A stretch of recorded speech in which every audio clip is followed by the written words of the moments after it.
एवढा प्रभू भावे तेने संपुष्टी राहावे। होय भक्ती केला तैसा पूर्वी धरावी ती इच्छा। एवढा जगदानी मागे तुळशीदळ पाणी। होय भक्ती केला तैसा पूर्वी धरावी ती इच्छा। आला नावा रूपा तुका मने झाला सोपा। होय भक्ती केला तैसा पूर्वी धरावी ती इच्छा। विठ्ठल विठ्ठल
महायोगपीठे तटे भीमरथ्यं वरं पुण्डरीकाय दातुं मुनीन्द्रे।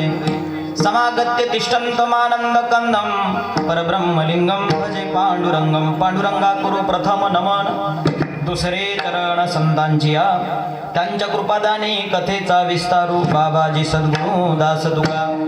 नागेंद्रहराय त्रिलोचनाय भस्मांगरागाय महेश्वराय नित्याय शुद्धाय दिगंबराय तस्मै नकाराय नमः शिवाय। मनोजवं मारुततुल्यवेगं जितेन्द्रियं बुद्धिमतां वरिष्ठं वातात्मजं वानदेवतमुख्यं श्रीरामदूतं शरणं प्रपद्ये। या कुन्देन्दुतुषारहरधवला या शुभ्रवस्त्रावृता या वीणा वरदण्डमण्डितकरा या श्वेतपद्मासना या ब्रह्माच्युत शंकरा प्रभुतिर्देवी सदा वंदिता। सामां पातु सरस्वती भगवती निशेष जाड्यापहा।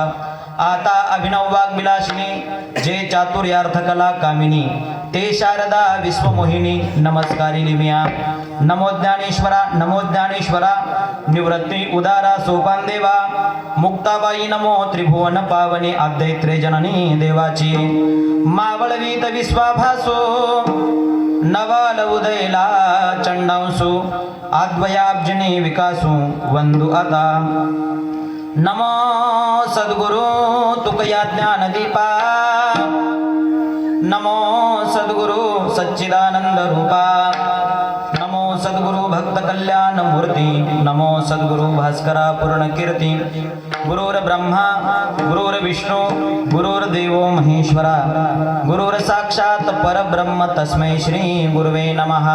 सविंदु सिंधु सुस्खल तरंग भंग रंजितं दुषत्सु पाप जात कारिवारि संयुतं। कृतांत दूत काल भूत भीत हरि नर्मदे त्वदीय पाद पंकजं नमामि देवी नर्मदे। त्वदीय पाद पंकजं नमामि देवी नर्मदे। रायगडी मंदिरे वसे माझा राया। चरणासी अर्पितो अजन्मही काया। जगदीश्वरासी जुळली ज्याची ख्याती प्रथम नमन तुम्हा शिवछत्रपती विठाला।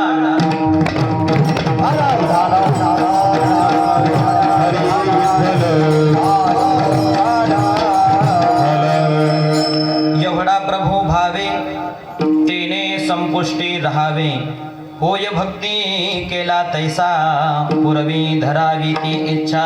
प्रस्तुत प्राप्त प्रसंगी प्राप्त चिंतना करता घेतलेला अभंग जगदबंदे जगद्गुरु संतश्रेष्ठ देहुनिवासी वैराग्याचे मूर्तिमंत पुतळी तुकोबराय यांचा भगवंताचं वर्णन करणारा 4 चरणाचा अभंग आहे. विठाला विठाला अभंगाच्या माध्यमातून तुकोबारायांनी परमात्म्याचं वर्णन केलं आणि वर्णन करत असताना शब्द प्रयोग केला एवढा म्हणजे नेमका केवढा तर देश काळ वस्तू अमर्यादित असणारा तो परमात्मा म्हणजे एवढा प्रभू आहे. तो सत्ताधीश आहे पण एवढा सत्ताधीश असताना देखील आपल्या अंतःकरणामध्ये जर त्याच्याविषयी जर भाव असेल तर तो परमात्मा आपल्या करता तुमच्या आमच्या करता भक्ता करता लहानशा हृदयामध्ये येऊन राहतो. तेने संपुष्टी राहावे. त्या परमात्म्याचं लक्षण काय विचारल्याच्या नंतर जगद्गुरु तुकोबाराय म्हणतात आपण त्या परमात्म्याची जशी भक्ती करू तसा तो परमात्मा आमच्या करता होत असतो. होय भक्ती केला तैसा. एवढंच नाही भक्ताच्या अंतःकरणामध्ये जी जी इच्छा निर्माण होईल ती इच्छा परमात्मा पूर्ण करत असतो. पूर्वी धरावी ती इच्छा.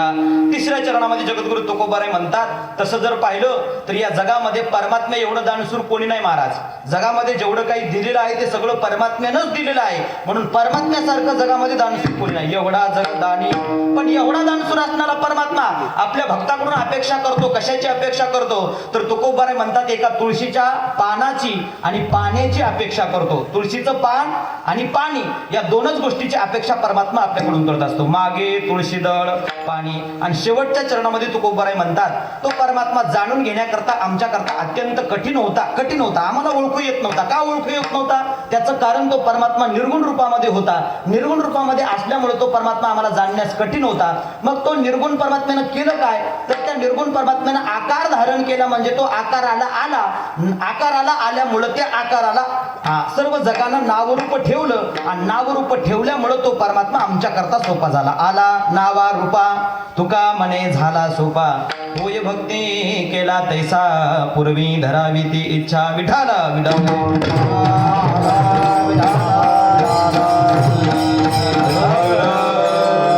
अभंगाचा सरळ भावार्थ मी तुमच्या समोर ठेवलेला आहे. अभंगावर बोलण्यापूर्वी जो काही परिहार द्यायचा झाला तर आपल्या या पवित्र नगरीमध्ये गेल्या 19 वर्षापासून चालत असलेला अखंड हरिनाम सप्ताह कोरोना काळामध्ये सुद्धा आपल्या गावातला सप्ताह बंद पडला नव्हता महाराज. कोरोना काळामध्ये सुद्धा आपल्या गावामध्ये हा पवित्र कार्यक्रम चालूच होता. बऱ्याच गावामध्ये सप्ताहाचे कार्यक्रम झाले नाही परंतु बऱ्याच गावांनी असा विचार केला अरे आपण संसारातले कामं तर करतच आहोत. कोरोनाच्या काळामध्ये आमच्या संसाराची कामं चालूच आहेत मग परमार्थ का बंद करायचा म्हणून कोरोनाच्या काळामध्ये सुद्धा बऱ्याच गावांनी महाराज परमार्थाचं कार्य अव्याहतपणे चालू ठेवलं. विडाला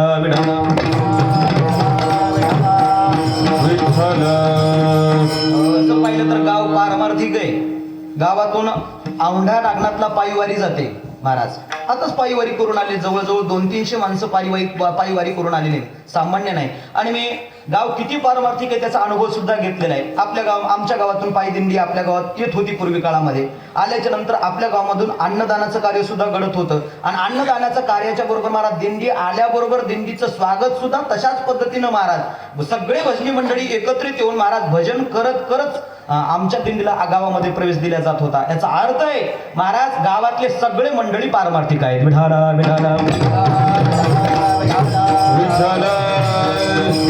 आणि पारमार्थिक आहेत ते कोणते आहेत कारण जगद्गुरु तुकोबारायचे एका ठिकाणी म्हणणं आहे तरणा भाग्यवंत नटी हरी कीर्तनात.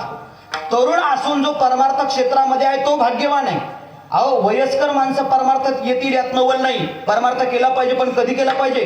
जगद्गुरु शंकराचार्याचं म्हणणं आहे कीर्तनोय आम्यात बाल्यात हरेर नाम केवलम. आम्ही परमार्थ केला पाहिजे कधीपासून तर अगदी बाल वयापासून परमार्थ केला पाहिजे. आणि खरं सांगू का महाराज परमार्थाचं खरं वय हे तरुणपणाच आहे. म्हातारपणामध्ये कितीही कोणी जरी म्हणत असेल मी परमार्थ करीन तर म्हातारपणातून आमच्याकडून परमार्थ होणं शक्य नाही.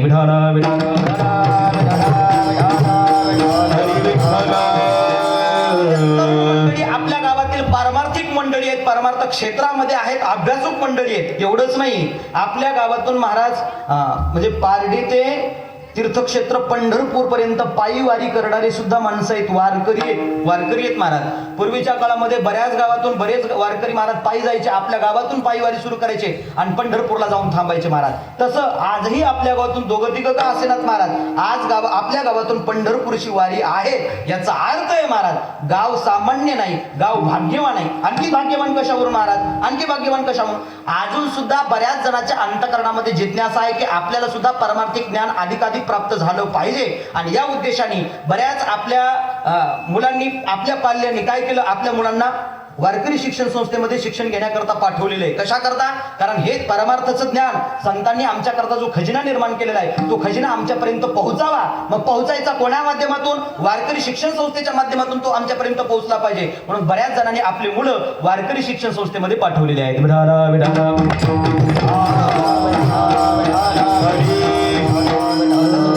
या पद्धतीनं कार्यक्रमाचं नियोजन आहे महाराज. अत्यंत गोड नियोजन आहे. साऊंड सिस्टीम सुद्धा गोड आहे. अत्यंत गोड आवाज आहे महाराज. सुंदर आवाज दिलेला आहे. सर्व श्रोते मंडळी सुद्धा सुज्ञ आहेत. कीर्तनाला साथसंगती ज्यांची लाभलेली आहे, माझे परमस्नेही परमित्र हरिभक्तपरायण माऊली महाराज हिरडगावकर असतील, माझे परमस्नेही परमित्र हरिभक्त शिवाजी महाराज चोंडीकर असतील, माझे परमस्नेही परमित्र हरिभक्तपरायण कामाजी महाराज चोंडीकर असतील, माझे परमस्नेही परमित्र विजय महाराज नांदापूरकर असतील, त्याचबरोबर माझे परमस्नेही संभाजीराव नाहदकर असतील, माझे परमस्नेही पंडितराव वर्ताळेकर असतील, हे पिंटो असतील महाराज हिरडगावकर, तेही अधिकरून या ठिकाणी आलेले आहेत, ज्यांची या ठिकाणी मृदंगाला गोड गोड अशी साथसंगती लाभलेली आहे. माझ्यावर नितांत प्रेम करणारे हरिभक्तपरायण अत्यंत गोड गोड वादन ज्यांचं आहे महाराज दादाराव महाराज वापटीकर, तेही या ठिकाणी साथसंगती करत आहेत. आपल्याच गावाचं भूषण, आपल्या गावाचं वैभव महाराज गोड गोड या ठिकाणी पक्वाजाची साथसंगती करत आहे. विशाल महाराज नरवाडे अत्यंत गोड या ठिकाणी पक्वाची साथसंगती करत आहेत. तेही या ठिकाणी उपस्थित आहेत. त्यांनाही कोटी कोटी धन्यवाद.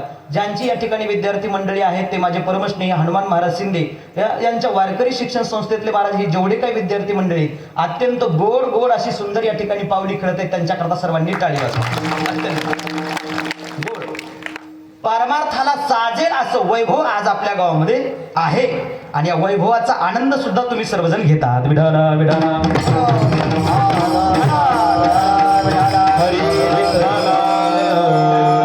ज्यांच्या माध्यमातून ही कीर्तनाची तारीख माझ्यापर्यंत आलेली आहे, आपल्याच गावातील परमार्थ प्रेमी जगन्नाथरावजी नरवाडे असतील, त्यांनी संपर्क साधला आणि त्यांच्या माध्यमातून 4थ्या दिवसाची कीर्तन सेवा माझ्याकडे आलेली आहे. महाराज अभंग जगद्गुरु तुकोबारायचं आहे. अभंगामध्ये महाराज जगद्गुरु तुकोबारांनी भगवंताचं वर्णन केलं. हे लक्षात ठेवा की मुख मिळालं, पण कशा करता मिळालं? एकतर या मुखानं परमात्म्याचं वर्णन झालं पाहिजे. आमच्याच्यानं जर वर्णन होत नसेल, कारण बऱ्याच जणांचं म्हणणं आहे महाराज परमात्म्याचं वर्णन करण्याकरता परमात्म्याचे गुणविशेष माहीत असावे लागतात. आम्हाला त्या परमात्म्याचे गुणविशेष माहीत नाहीत. आम्ही त्या परमात्म्याचं, त्या देवाचं काय म्हणून वर्णन करावं? वर्णन करण्याकरता त्याचे गुणही माहीत असावे लागतात. त्या परमात्म्याचे विशेष काय गुण आहेत ते सुद्धा माहीत असावे लागतात. तरच आमच्या वाणीतून परमात्म्याचं वर्णन होईल. आम्हाला ते वर्णन करता येत नाही. त्या गुणविशेषाविषयी आम्हाला ज्ञान नाही. मग आम्ही काय करावं? संतांनी सांगितलंय काही हरकत नाही, तुमच्याच्यानं परमात्म्याचं वर्णन होत नाही ना, करू नका, काही फरक पडत नाही. पण कमीत कमी या वाणीच्या माध्यमातून आपल्याला परमात्म्याचं नामस्मरण तरी करता येतं की नाही? करता येतं की नाही? कोणाकोणाला करता येतं? आबाल पासून वृद्धापर्यंत जे लहान बालक आहेत त्यांना सुद्धा परमात्म्याचं नामस्मरण करता येतं. आणि ज्यांचे अवयव गलित गात्र झालेले आहेत, जे खाटेवर पडलेले आहेत, त्यांना सुद्धा परमात्म्याचं नामस्मरण करता येतं. विठाला विठाला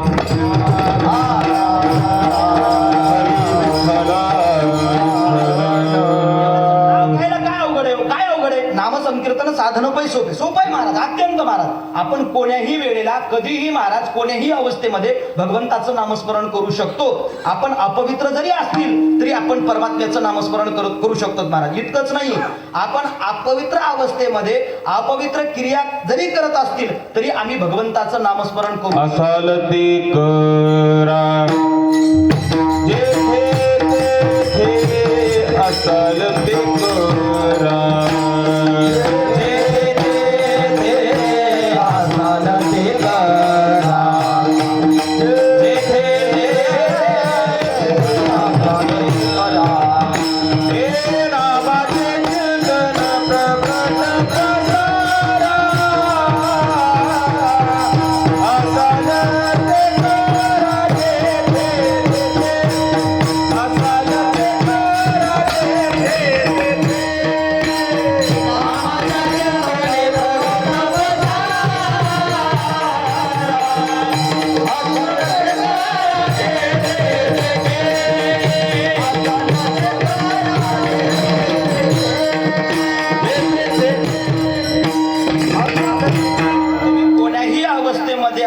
कुठेही असा तिथं तुम्ही भगवंताचं नामस्मरण करू शकता. कुठल्याही प्रकारचं त्याला बंधन नाही. काळवेळ नाम उच्चारिता नाही, कुठल्याही प्रकारचं बंधन नाही. कोणीही अवस्थेमध्ये राहा. काही जणांचं म्हणणं आहे महाराज आम्ही अपवित्र अवस्थेमध्ये असताना परमात्म्याचं नामस्मरण करू शकतो का? याच्याकरता आम्हाला जगद्गुरु तुकोबाराच्या जीवनातला दाखला द्यावा लागेल महाराज. दाखला द्यावा लागेल महाराज. जगद्गुरु तुकोबाराची कीर्ती सर्वदूर पसरली आणि सर्वदूर कीर्ती पसरल्याच्या नंतर महाराज तीच कीर्ती रामेश्वर शास्त्रीच्या कानावर पडली आणि कानावर पडल्याच्या नंतर शास्त्रीने विचार केला, अरे मी शास्त्री आहे, मला कोणी ओळखत नाही आणि त्या तुक्याचा कुठलाच अभ्यास नाही आणि अभ्यास नसताना त्याला लोक चांगलं म्हणतात, मला चांगलं का म्हणत नाही, मला चांगलं म्हणलं पाहिजे. ही तळपायाच्या आग मस्तकाला गेली बा. द्वेष भावनेनं रामेश्वर शास्त्री देहूपर्यंत आले. कशा करता? त्या तुक्याचा शोध घेतला पाहिजे आणि त्या तुक्याला काहीतरी दंड दिला पाहिजे. शास्त्री देहूगावापर्यंत आले आणि देहूगावापर्यंत आल्याच्या नंतर तुकोबाराचा शोध घेतला. सकाळी सकाळी महाराज आल्याच्या नंतर लहान मुलांना विचारलं, अरे तुक्याचं घर माहित आहे का? लहान मुलांनी सांगितलं, आम्हाला तुक्या माहित नाही, आम्हाला तुकाराम माहित आहे. आम्हाला काय माहित आहे? तुक्या माहित नाही, आम्हाला तुकाराम माहित आहे. तुकाराम कुठं आहे ते तुकारामाचं घर? मुलांनी इशारा केला, अमक्या अमक्या दिशेला अमक्या अमक्या बाजूला या गलीमध्ये तुकाराम महाराजाचं घर आहे, जा तुम्ही.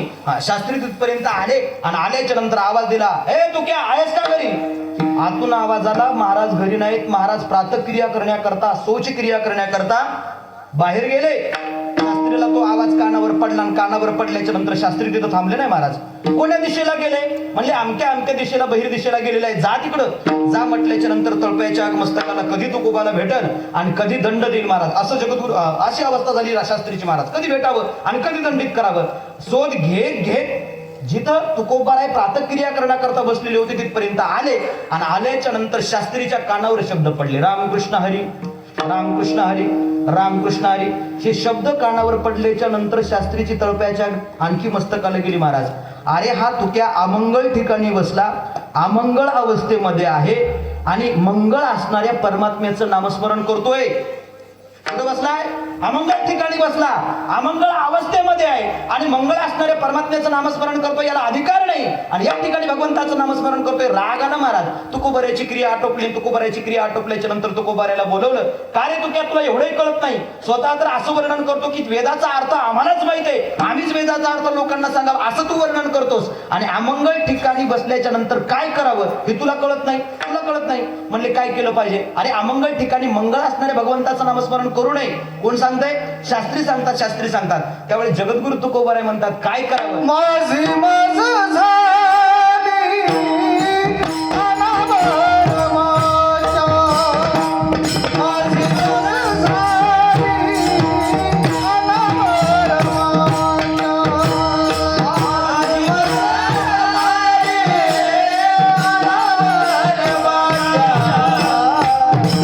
माझी माझ झाली अनावर माझ्या,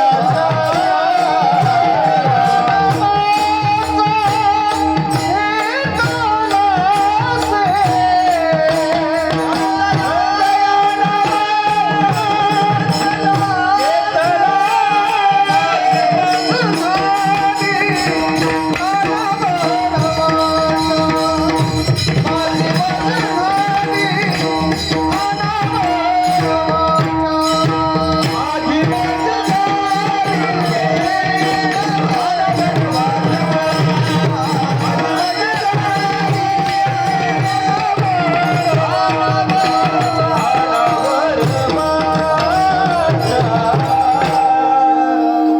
शास्त्रीला उत्तर दिलं, मी माझ्या वाणीला आवरण्याचा प्रयत्न करतो तरी पण माझी वाणी आवरायला तयार.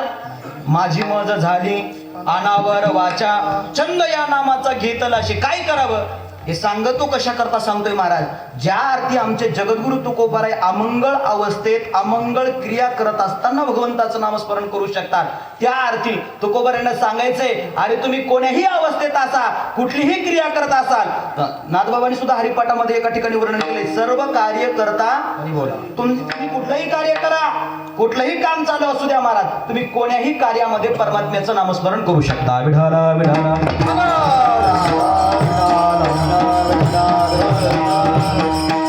लोकांतिका अशी आहे महाराज, भगवंताचं नाव एवढं सोपं असताना सुद्धा बरेच जण परमात्म्याचं नामस्मरण करत नाही महाराज, नाही करत. आळस करतात तो भगवंताचं नाव घ्यायला. किती आळस करतात? आता दुसऱ्याचा दाखला देण्यापेक्षा महाराज आमच्याच गावातला एक दाखला देतो. आमच्या गावामध्ये एक असा एक व्यक्ती होऊन गेला. त्या व्यक्तीचं नाव होतं नाथा. नाव काय होतं?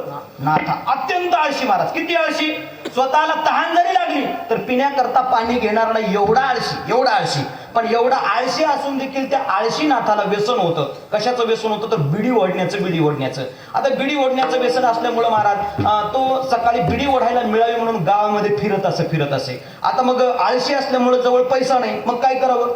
मग कोणी समोर एखादा जर बिडी ओढणारा माणूस जर दिसला तर त्याच्याकडून बिडी मागून घ्यायची आणि त्याच्याकडून मिळालेली बिडी ओढून घ्यायची महाराज. एवढं त्याला माहित. मग तो गावात फिरत असताना एखादा जर बिडी ओढणारा माणूस दिसला की त्याला बिडी मागायचा. पण याला देणाऱ्याला माहित होतं महाराज याला आपण अशी रिकामी बिडी द्यायची नाही. अगोदर त्याच्या मुखातून भगवंताचं नाव वधवून घ्यायचं. त्यानं जर भगवंताचं नाव घेतलं तर बिडी द्यायची आणि नाव नाही जर घेतलं तर बिडी द्यायची नाही महाराज. ठरलं महाराज. मग बिडी मागितल्या बरोबर यानं म्हणायचं काय नाही, एकदा रामकृष्ण हरी म्हण. तू एकदा रामकृष्ण हरी म्हटल्याच्या नंतर मी तुला बिडी देणार. रामकृष्ण हरी मन म्हटल्याच्या नंतर नाथा तिथं थांबत नव्हता महाराज. तू बिडी नको आणि तू रामकृष्ण हरी नको. अहो एवढं सोपं नाव आहे तरी पण काही माणसं भगवंताचं नामस्मरण करत नाही.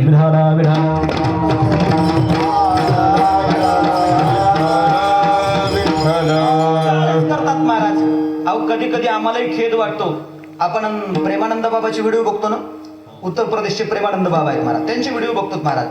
त्या प्रेमानंद बाबाकडे कधी कधी 7-8 वर्षाची लेकरं येतात, 7-8 वर्षाचे. आणि 7-8 वर्षाचे लेकरं आल्याच्या नंतर प्रेमानंद बाबा त्या लेकरांना विचारतायत, अरे दिवसाला किती नामस्मरण करतो? प्रेमानंद बाबा त्यांना विचारतात किती नामस्मरण करतो? तर ते 7-8 वर्षाचं लेकरू सांगतं, बाबा दिवसाला मी 3000 नामस्मरण करतो, दिवसाला मी 5000 नामस्मरण करतो. किती वर्षाचं लेकरू? 7-8 वर्षाचं लेकरू सांगतं, बाबा इतकं नामस्मरण करतो. आमचा विचार करा, आम्ही 36 वर्षाचे झालो, 40 वर्षाचे झालो, 50 वर्षाचे झालो, आम्ही किती परमात्म्याचं नामस्मरण करतो? कोणीच करत नाही महाराज. बरं मला सांगा, आम्हाला हरिपाठ म्हणणारे जास्त दिसतील का नामस्मरण करणारे जास्त भेटतील? कोण जास्त भेटतील? हरिपाठ म्हणणारे जास्त भेटतील, परंतु नामस्मरण करणारे भेटणार नाही.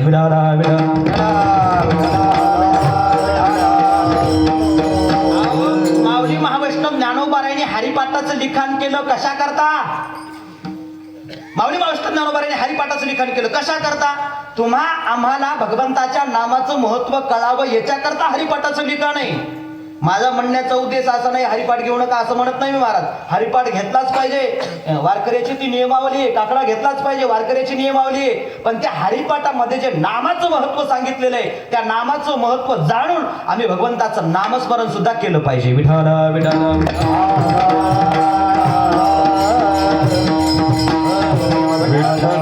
भगवंताचं नामस्मरण सरासरी कुणी करत नाही. शोकांती काय खेद वाटतो महाराज. हे मुख मिळालं पण कशा करता मिळालं? परमात्म्याचं नामस्मरण करण्याकरता मिळालं. आणि मुख असून जर या मुखानं मी त्या भगवंताचं नामस्मरण जर करत नसतील तर जगद्गुरु तुकोबाराय या मुखाला मुख न म्हणता या मुखाला चर्मकाचं कुंड म्हणतात. त्याला काय म्हणतात?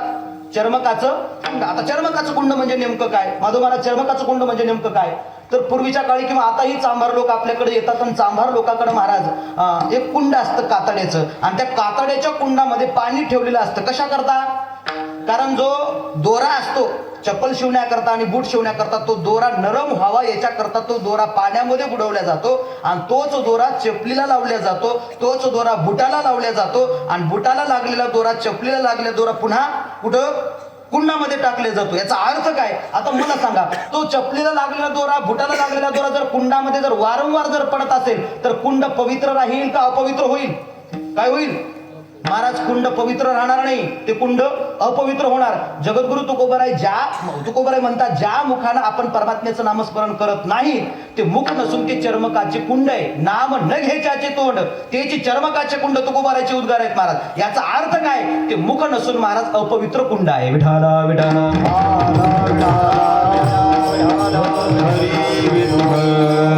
आमचे नाथ बाबा याच्या पुढे जाऊन सांगतात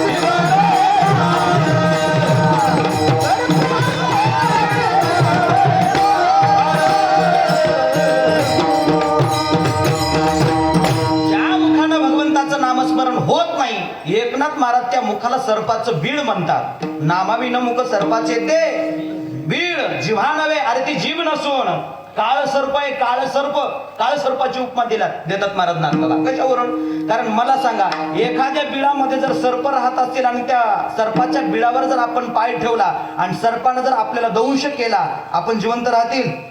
नाही राहू शकत महाराज. मरण येईल, मरण. म्हणजे त्या बिळातून बाहेर पडतं, पण काय बाहेर पडतं? मरणाला कारण असलेलं विष बाहेर पडतं, विष. नाथबाबांना काय सांगायचे महाराज? हे मला सांगायचे महाराज. नाथबाबा काय म्हणतायत? अरे मुखा असून या मुखानं जर आम्ही परमात्म्याचं नामस्मरण जर करत नसतील तर या मुखातून जे जे बाहेर पडतं ना महाराज, ते सगळं विषच आहे, हे लक्षात ठेवा. नामस्मरणाविषयी, नामस्मरण सोडून आपण जे बोलतो ना, नामस्मरण न करता आपण जर बोलत असतील ते बोललेलं महाराज विष आहे, असं नाथबाबांना म्हणायचं. विढारा विढारा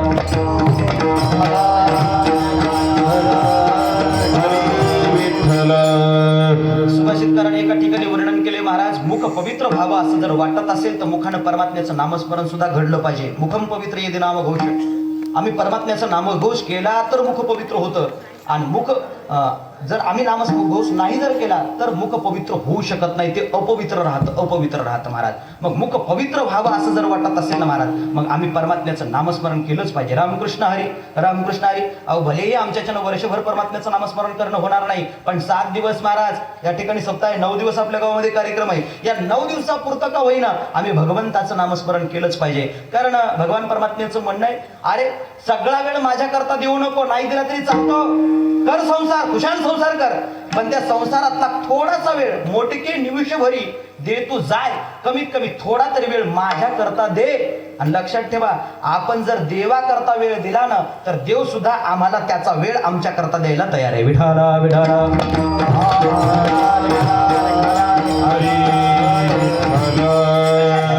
महाराज, या मुखानं परमात्म्याचं नामस्मरण घडावं याच्याकरता सांगतोय महाराज. तुकोबारायचं म्हणणं असेल, संतांचं म्हणणं असेल, माऊली मावष्ट ज्ञानोबारायचं म्हणणं असेल, प्रत्येक संतांनी सांगितलंय मुखाने आम्ही परमात्म्याचं नामस्मरण केलं पाहिजे. जर आम्ही नामस्मरण केलं तर मुख पवित्र होतं, आणि जर नामस्मरण केलं नाही तर मुख पवित्र होत नाही. जगद्गुरु तुकोबाराने आणखी एका ठिकाणी वर्णन केले, कंठी कृष्ण मणी नाही अशुभते वाणी. ज्याच्या कंठामध्ये कृष्ण मणी धारण केला नाही ती वाणी नसून ती अशुभ वाणी. कोणाचं म्हणणं आहे? जगद्गुरु तुकोबारायचं म्हणणं आहे. मग वाणी शुभ व्हावी असं जर वाटत असेल तर काय केलं पाहिजे? या मुखानं भगवंताचं नामस्मरण. सोवदी अच्युत सर्व काळ, सोवदी अच्युत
सुंदर. ज्या मुखानं भगवंताचं नामस्मरण होतं ते मुखही पवित्र होतं, मुखाच्या बरोबरीला शरीर सुद्धा पवित्र होतं. पवित्र तो देह वाणी पुण्यवंत, जो वदे अच्युत सर्व काळ.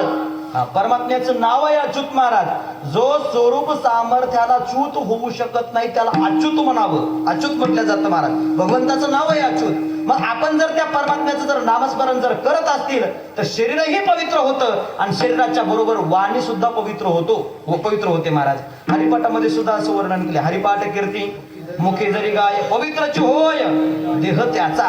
शरीर पवित्र व्हावं असं जर वाटत असेल तर परमात्म्याचं नामस्मरण घडलं पाहिजे. बरं ठीक आहे, आम्ही नामस्मरण करतो. तुकोबारायचा विचार केला तर तुकोबाराने आपल्या जीवनामध्ये भरपूर नामस्मरण केलं. किती नामस्मरण केलं? अहो दिवस न कळे रात्र न कळे अंगी खेळे दैवत दिन रजनी हाची धंदा गोविंदाचे वारे अहोरात्र परमात्म्याचं नामस्मरण केलं. आणि नामस्मरणाच्या व्यतिरिक्त जेवढा वेळ मिळेल ना महाराज तेवढ्या वेळामध्ये महाराज जगद्गुरु तुकोबाराने परमात्म्याचं वर्णन केलं महाराज. मग कशा पद्धतीने वर्णन केलं ते महाराज अभंगाच्या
जगद्गुरु तुकोबाराने एवढा हा शब्द प्रयोग करून महाराज परमात्म्याचं वर्णन केलं. एवढा म्हणजे नेमका केवढा?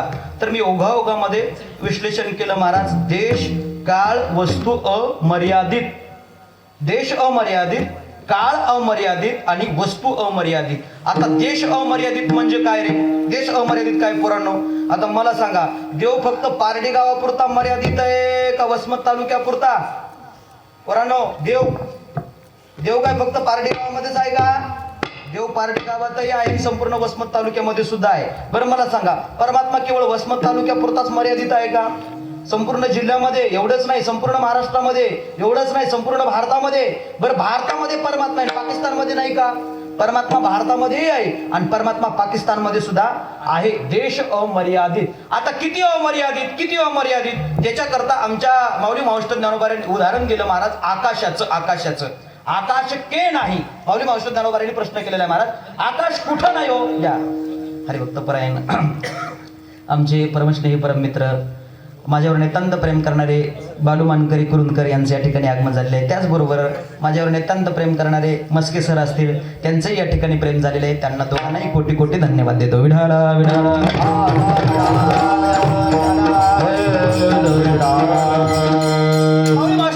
दाखला दिला. कशाचा?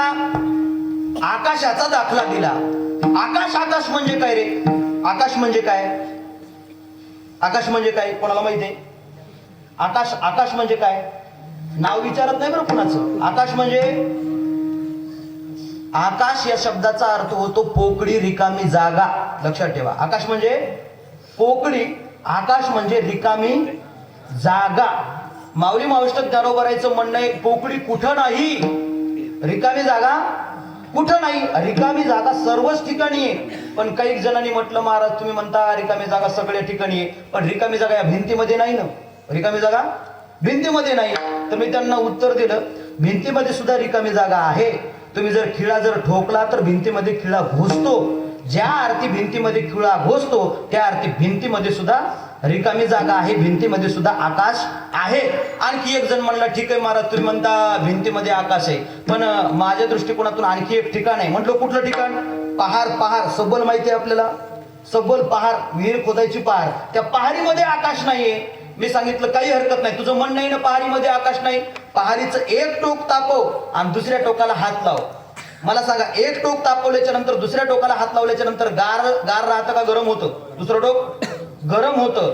ज्या अर्थी दुसरं टोक गरम होतं त्या अर्थी या टोकाचा अग्नी या टोकाला जातो, अग्नीचं वहन होतं. विज्ञानाच्या भाषेमध्ये जर सांगायचं झालं, अग्नीचं वहन होतं. या टोकाचा अग्नी इथपर्यंत जातो, ज्या अर्थी तो इकडचा अग्नी तिथपर्यंत जातो त्या अर्थी त्या पहारीमध्ये सुद्धा आकाश आहे. विठाला विठाला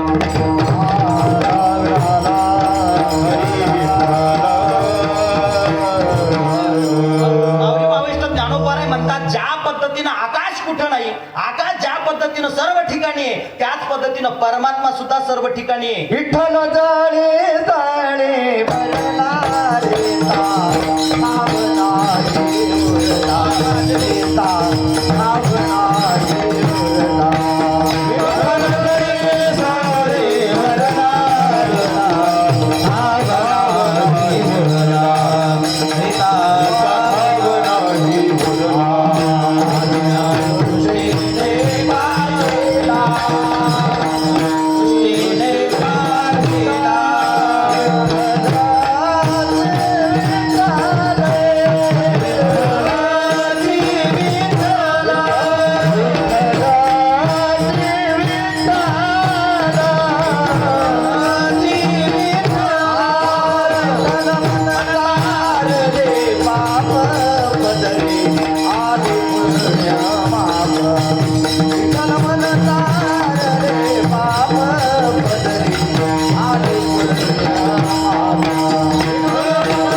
माऊली माऊष्ट ज्ञानोबरायांच्या भाषेमध्ये जर सांगायचं झालं तर तो नाही ऐसा ठाव उरला शे कवन सर्वत्र संपूर्ण गगन जैसे. तो परमात्मा कुठं नाही, तो परमात्मा सर्व ठिकाणी ओतप्रोत भरलेला आहे. म्हणून देश अमर्यादित, सर्व ठिकाणी परमात्मा आहे म्हणून देश अमर्यादित. आता काळ अमर्यादित. आता मला सांगा, परमात्मा फक्त वर्तमान काळापुरताच आहे का भविष्य काळातही राहणार आहे? परमात्मा वर्तमान काळातही आहे, परमात्मा भूतकाळातही होता आणि परमात्मा भविष्य काळात सुद्धा राहणार आहे. म्हणजे काळ अमर्यादित एवढा शब्दाचा अर्थ सांगतो बरं, एवढा. आता वस्तू अमर्यादित नेमका कसा हो? तर पंचीकरणाच्या भाषेमध्ये जर विषय जरा जड आहे, फक्त लक्षपूर्वक कीर्तन श्रवण करा बरं, लक्षपूर्वक. तुम्ही जर लक्षपूर्वक ऐकलं तर बरोबर एक एक मुद्दा तुमच्या लक्षात आल्याशिवाय राहणार नाही. विठाला विठाला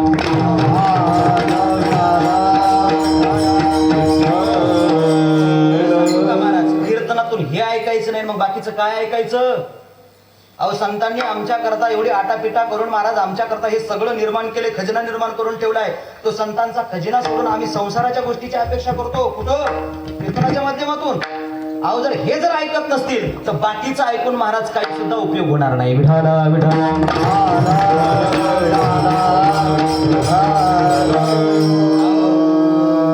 पटण्यासारखं सांगू का महाराज?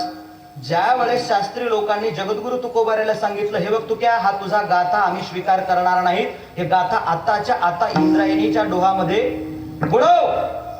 आणि महाराज ज्येष्ठांची आज्ञा म्हणून जगद्गुरु तुकोबाऱ्याने आपला गाथा स्वतःच्या हाताने, दुसऱ्याच्या हाताने नाही महाराज, जगद्गुरु तुकोबारायांनी स्वतःच्या हाताने आपला लिहिलेला गाथा इंद्रायणी मातेमध्ये बुडवला, हो बुडवला. परंतु ज्या वेळेस जगद्गुरु तुकोबारायांनी गाथा बुडवला ना महाराज, तुकोबाराला पश्चाताप झाला, अरे या जगाकरता मी हा खजिना निर्माण करून ठेवला होता. हा, हे जर गाथा जर या जगामध्ये राहिला तर संबंध जगाचं हित होईल. जे जे या गाथेचं वाचन करतील त्यांचं कल्याण झाल्याशिवाय राहणार नाही महाराज. आणि हा जर गाथा वाचायला नाही मिळाला तर जगाचं कल्याण होणं शक्य नाही. काय करावं खरं सांगा. तुकोबारायला गाथ्याची गरज होती का तुम्हा आम्हाला गाथ्याची गरज होती?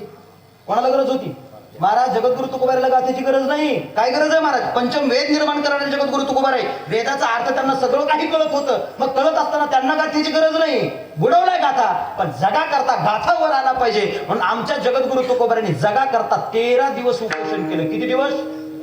13 दिवस अन्न पाण्याचा त्याग केला जगद्गुरु तुकोबारायांनी. कशा करता?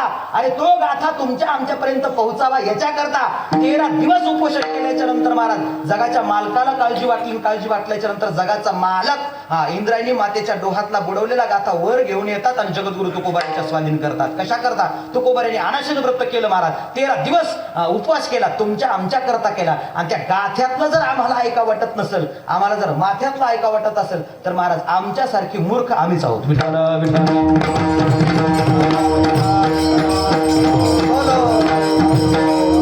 एवढा शब्द सांगतोय महाराज. वस्तू अमर्यादित. आता वस्तू अमर्यादित म्हणजे काय? पंचकरणाच्या भाषेमध्ये जर सांगायचं झालं तर पंचकरणामध्ये 3 पद सांगितलेले: आस्ती, भाती आणि प्रिय. विजय महाराज नाथबाबा सुद्धा हरिपाठामध्ये असं वर्णन करतात: आस्ती भाती प्रिय ऐसे पदे तिन्ही. आणि एका जनार्दनी, पुढचं मला येत नाही, तुम्हाला जर पाठात असेल तर सांगा. आस्ती, भाती आणि प्रिय ऐसे पदे तिन्ही. आणि एका जनार्दनी हरी बोला म्हणा, नाही दुसरं काही असेल बरं महाराज, एवढे मला पाठ नाही महाराज. आस्ती या शब्दाचा अर्थ आहे. आस्ती या शब्दाचा अर्थ काय आहे? भाती म्हणजे दिसतं आणि प्रिय म्हणजे आवडतं. आता हे 3 पद, आस्ती म्हणजे आहे, भाती म्हणजे दिसतं आणि प्रिय म्हणजे आवडतं, हे जे 3 पद आहेत ना महाराज, जगातल्या कोण्याही वस्तूला लावा, जगातल्या कोण्याही वस्तूला लावा, ती वस्तू आहे, ती वस्तू दिसते आणि ती वस्तू कोणाला तरी आवडते. ती वस्तू, आता मला सांगा, हा माईक दिसतो, माईक आहे आणि आमच्यासारख्या कीर्तनकाराला आवडतो, कारण सगळ्यांपर्यंत आवाज पोहोचतो. आता कोणाला आवडत नसेल, काय तर कसं लावलेली आहे ना, त्यांना आवडत नसेल, पण आम्हाला तो आवडतो. म्हणजे एक वस्तू कोणाला आवडू शकते आणि एक वस्तू कोणाला नावडू शकते महाराज. आवडही त्या ठिकाणी असते आणि नावडही ठिकाणी असते. मग सांगायचं कशा करता? ज्या ज्या वस्तू जगामध्ये कुठल्या तरी जीवाला आवडतात त्या त्या वस्तूमध्ये परमात्मा आहे. विठाला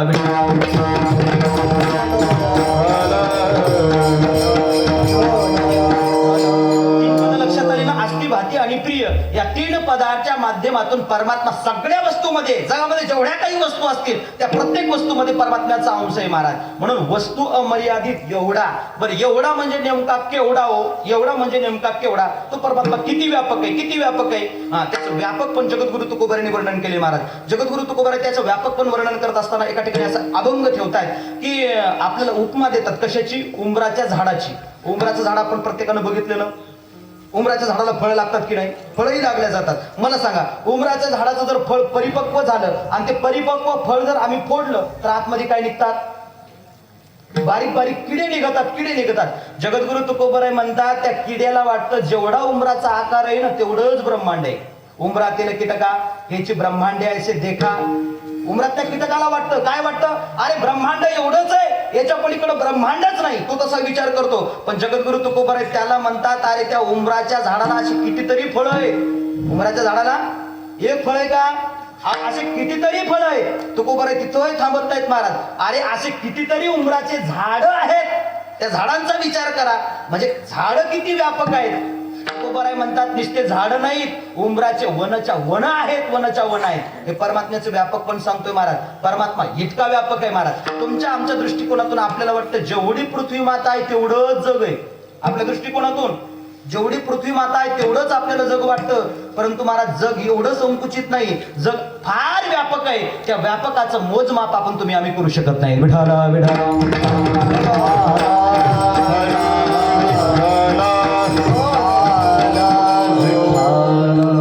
किती व्यापक आहे, किती, ते आम्हाला कळत नाही. का कळत नाही हो? न कळण्याचं नेमकं कारण काय? कारण जोपर्यंत आमच्या अंतःकरणामध्ये संसारिक वृत्ती आहे तोपर्यंत परमात्म्याचं व्यापकपण आम्हाला कळू शकत नाही. संसारिक वृत्तीचा ज्या वेळेला त्याग होईल त्याच वेळेला परमात्म्याचं व्यापकपण कळेल. कशा पद्धतीनं? जगद्गुरु तुकोबारांनी त्याच्याकरता एक दाखला दिला बघा. दाखला म्हणले काय झालं, ए पोरांनो माझ्याकडे लक्ष द्या. काय झालं, समुद्राच्या काठावर एक विहीर होती आणि त्या विहिरीमध्ये एक बेडूक राहत होता. काय राहत होता? बेडूक राहत होता महाराज. बेडूक माहिती आहे ना? बेंडूक माहिती आहे ना? बेंडकोळी माहिती आहे ना आपल्या भाषेमध्ये? बेंडकोळी राहत होती. समुद्राच्या काठाला असल्यामुळे महाराज लाटा वाहायला लागल्या. जोरजोराच्या लाटा वाहत असताना महाराज त्या लाटेसोबत एक मासा त्या विहिरीमध्ये पडला आणि विहिरीत मासा पडल्याच्या नंतर त्या माशाची आणि बेडकाची गट्टी पडली, मैत्री झाली महाराज. आणि मैत्री झाल्याच्या नंतर तो बेडूक त्या माशाला म्हणू लागलाय, बघ मी केवढ्या मोठ्या पाण्यामध्ये राहतो. कोणाला म्हणू लागला? माशाला. काय म्हणू लागला? मी केवढ्या मोठ्या पाण्यामध्ये राहतो. तो मासा म्हणला, उग बस, आणि मी जिथून आलो ना तो समुद्र आहे, ही हिल्लर विहीर आहे, तू बसला ते अत्यंत संकुचित आहे. मी जिथून आलो ते व्यापक आहे. तसंच आहे महाराज, आपल्याला जेवढा संसार वाटतो तेवढा संसार नसून हे जग, हे विश्व अत्यंत व्यापक आहे. विठाला विठाला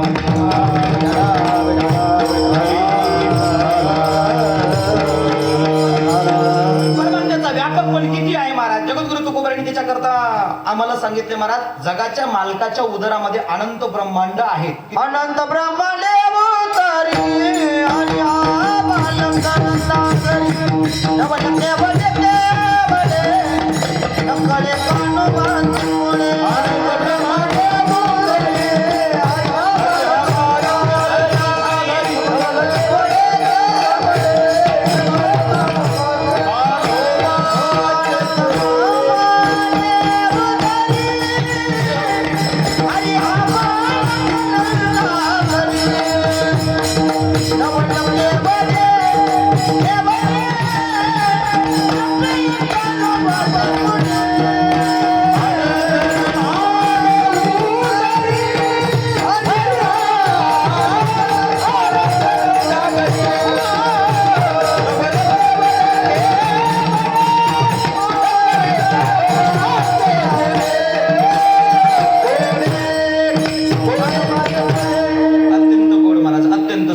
परमात्मा किती व्यापक आहे हे सांगत असताना जगद्गुरु तुकोबार एका ठिकाणी असं वर्णन करतात, अरे ज्याच्या उदरामध्ये एक ब्रह्मांड नाहीये, ज्याच्या उदरामध्ये अनंत ब्रह्मांड आहेत, अनंत ब्रह्मांड. पण महाराज मस्के सर आम्हाला ब्रह्मांड कळालं पाहिजे. ब्रह्मांड कशाला म्हणतात ते आम्हाला कळालं पाहिजे. मग ब्रह्मांड कशाला म्हणतात? ब्रह्मदेवाच्या कक्षेमध्ये येणाऱ्या भागास ब्रह्मांड म्हणतात. हे लक्षात ठेवा. ब्रह्मांड कशाला म्हणायचं? ब्रह्मदेवाच्या कक्षेमध्ये येणाऱ्या भागास ब्रह्मांड म्हणतात. आता ब्रह्मदेवाच्या कक्षेमध्ये कोणकोणता भाग येतो? कोणकोणता भाग येतो? विजय महाराज भागवतामध्ये वर्णन आलेलं आहे. खालचे 7 लोक आणि वरचे 7 लोक. आतल, वितल, सुतल, तलातल, रसातल आणि महातल, पाताळ हे खालचे 7 लोक. भूलोक, भुवरलोक, महरलोक, जनलोक, तपलोक, स्वर्गलोक आणि सत्यलोक हे वरचे 7 लोक. असे 14 लोक मिळून ब्रह्मदेवाच्या कक्षेमध्ये येतात. हे एका ब्रह्मदेवाचं सांगतोय महाराज. किती ब्रह्मदेवाचं? एका ब्रह्मदेवाच्या कक्षेमध्ये हे 14 लोक येतात. 14 लोक येतात. मग परमात्म्याच्या उदरामध्ये किती ब्रह्मांड आहेत?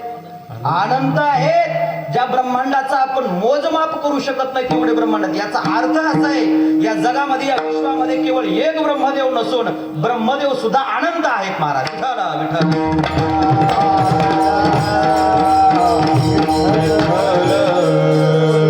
काय झालं बघा, सत्यलोकातील ब्रह्मदेवानं विचार केला आपण द्वारकाधीश कृष्ण परमात्म्याची भेट घेतली पाहिजे, गेलो पाहिजे आपण भेटायला. म्हणून सत्यलोकातून ब्रह्मदेव द्वारकेला आला आणि द्वारकेला आल्याच्या नंतर महाराज जी द्वारकेचे जे द्वारपाळ होते त्या द्वारपाळांना सांगितलं, जा भगवान परमात्म्याला सांगा सत्यलोकातून ब्रह्मदेवाने तुमच्या भेटी करता, जा देवाला सांगा महाराज. आता द्वारपाळ धावत धावत परमात्म्याकडे गेले. भगवान कृष्ण परमात्म्याला म्हणायला लागले, अहो सत्यलोकातून ब्रह्मदेव आले तुमच्या भेटी करता. भगवान कृष्ण परमात्मा म्हणले, ठीक आहे ब्रह्मदेव आलेत ना, त्यांना विचारा नेमके तुम्ही कोणते ब्रह्मदेव आहे. काय विचारा? नेमके कोणते ब्रह्मदेव आहेत? ते द्वारपाळ माघारी फिरल्याच्या नंतर ब्रह्मदेवाकडे आले. ब्रह्मदेवाकडे आल्याच्या नंतर ब्रह्मदेवाला म्हणायला लागले, तुम्ही नेमके कोणते ब्रह्मदेव आहेत? अरे ब्रह्मदेव म्हणला, मी सत्यलोकाचा मालक, 14 लोक माझ्या आधिपत्याखाली आहेत, जगाताची निर्मिती करणारा, सृष्टी निर्माण करणारा मी ब्रह्मदेव आहे, जाऊन सांगा. द्वारपाळ पुन्हा परमात्मेपर्यंत आले. देवाला सांगितलं महाराज 14 लोकांचे जे अधिपत्य असलेला तो ब्रह्मदेव आहे, जगाची निर्मिती करणारा तो ब्रह्मदेव आहे. परमात्मा म्हणले हे उत्तर योग्य नाही, आणखी पुन्हा जा त्याला विचारा नेमका तुम्ही कोणते ब्रह्मदेव आहे ते विचारा. त्यांनी जर उत्तर दिलं तर आतमध्ये पाठवा, जर उत्तर नाही दिलं तर आतमध्ये पाठवू नका महाराज. द्वारपाळाच्या 2-3 चक्रा झाल्या, ब्रह्मदेवाला उत्तर देता आलं नाही, देता आलं महाराज. शेवटी ब्रह्मदेव परमात्म्यानं परवानगी दिली, परवानगी दिल्याच्या नंतर ब्रह्मदेव परमात्म्याच्या जवळ आले आणि परमात्म्याच्या जवळ आल्याच्या नंतर स्वतः ब्रह्मदेवानं पाहिलं महाराज, अरे माझ्यासारखे करोडो ब्रह्मदेव परमात्म्याच्या भेटी करता आलेले आहेत. ब्रह्मदेव एक नसून ब्रह्मदेव करोड आहेत. त्या ब्रह्मदेवाचे सुद्धा आम्ही मोजमाप करू शकत नाही, जेवढे ब्रह्मदेव आहेत. विठाला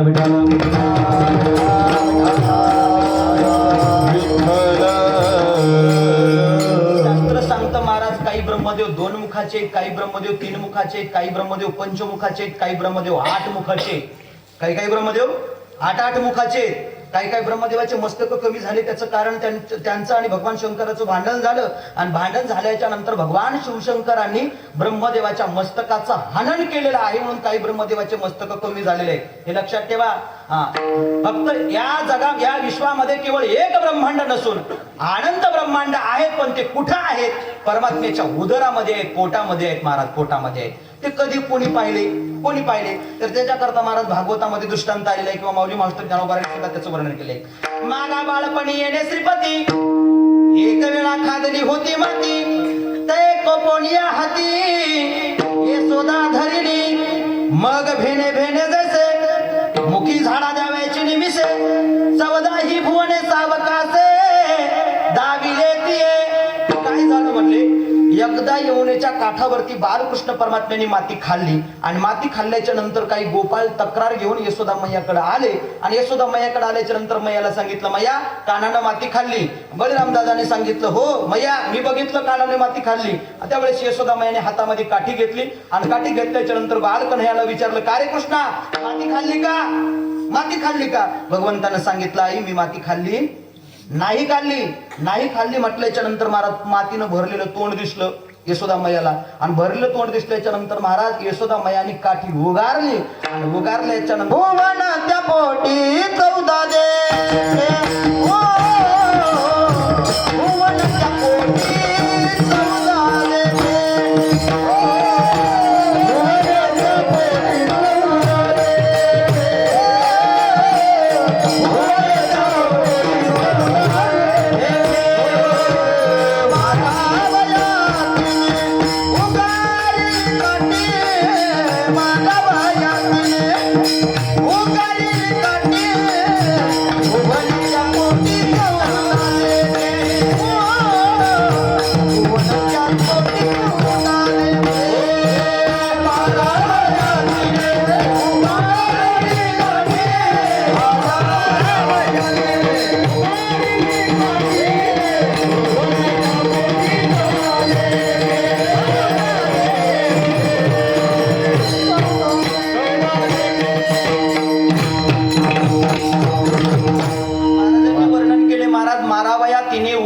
काठी भुवने त्या पोटी 14 देखे. भगवान कृष्ण परमात्म्याला मारण्याकरता यशोदा मैयाने काठी उगारली आणि उगारल्याबरोबर महाराज परमात्म्यानं आपलं मुख उघडलं आणि उघडल्याच्या नंतर महाराज आपल्या आईला भगवंताने आपल्या उदरामध्ये फक्त एकच ब्रह्मांड दाखवलं, सगळे ब्रह्मांड दाखवले नाही महाराज.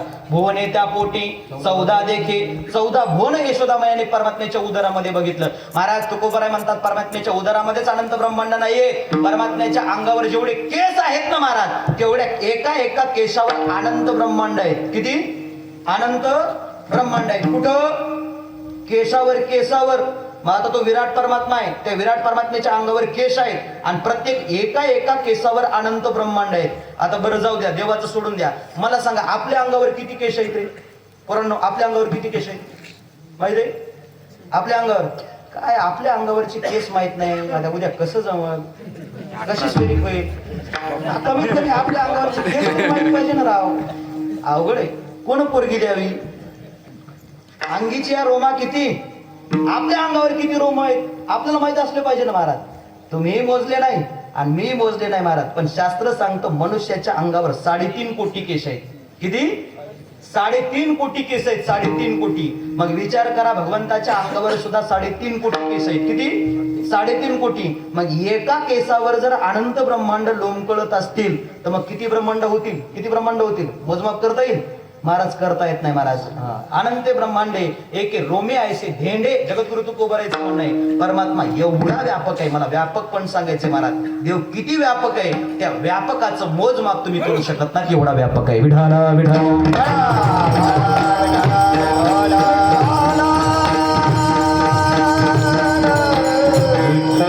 आता थोडं पुढं सरकतो महाराज. एवढा पुढचा शब्द आहे प्रभू. आता प्रभू कोणाला म्हणावं? जो जगाचं भरण पोषण करतो त्याला प्रभू म्हणतात. जो जगाचं भरण पोषण करतो त्याला काय म्हणायचं? प्रभू म्हणायचं किंवा त्याला विश्वांबर सुद्धा म्हणायचं. परमात्मा हा जगाचं भरण पोषण करतो. तुम्हाला वाटत असेल आम्ही कष्ट करतो, काबड कष्ट करून धान्य घरामध्ये आणतो, आम्ही धान्य आणल्यामुळं आमची मुलं बाळ जगतात. आपलं भ्रम आहे, हे लक्षात ठेवा. आपलं भ्रम आहे. या जगामध्ये जेवढे काही जीव असतील त्या सगळ्या जीवांना जगवण्याचं काम परमात्मा करत असतो. विठाला विठाला देवाला प्रभू म्हटलंय. प्रभू का बरं प्रभू म्हणायचं? त्याचं कारण काय? तर गीतेमध्ये परमात्म्यानं स्वतः सांगितलं मला प्रभू का म्हटलं जातं. गतीर भरता प्रभू साक्षी निवास शरणम सुरुवात प्रभवम प्रलयम स्थानम निधानम बीजम भव्यम. मला प्रभू म्हटलं जातं. का म्हटलं जातं? त्याचं कारण माऊली मावष्ट ज्ञानोबांनी 5 ओव्यामध्ये सांगितलं महाराज. म्या बोलविल्या वेदू बोले, म्या चालविल्या सूर्य चाले, म्या हलविल्या प्राणू हाले जो जगाते चालिता. पुढचं काय? मेरा सांगता जो काळू आकाशे सर्वत्र बसावे, वायूने नाव भरी उगे नसावे, पर न सांडावी, समुद्र लेखांड ओढावी, समुद्री भूते व्हावी ही आज्ञा माझी. म्या बोलविल्या वेदू बोले, म्या चालविल्या सूर्य चाले, म्या हलविल्या प्राणू हाले जो जगाते चालिता. म्याची नेमिला सांगता जो काळोग्रासी तशी भूता, या मन्या गते पंडुसुता सकळे जयाची. आयसा मी समर्थू तो मी जगाचा नाथू, आणि गगना ऐसा साक्षी होतो तोही मीच मीच असं वर्णन केले महाराज. हे सगळं जगातलं जेवढं काही क्रिया घडतात, जेवढं काही कार्य घडतं ना महाराज, हे कोणाच्या सत्तेनं घडतं? तुझी सत्तेने तुझी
याचं उत्तर दिले महाराज. नामदेव महाराजचा अभंग आहे महाराज. तुझी या सत्तेने वेदाशी बोलणे, सूर्याशी चालणे, तुझी या बळे, आयसा तो समर्थ ब्रह्मांडाचा धनी.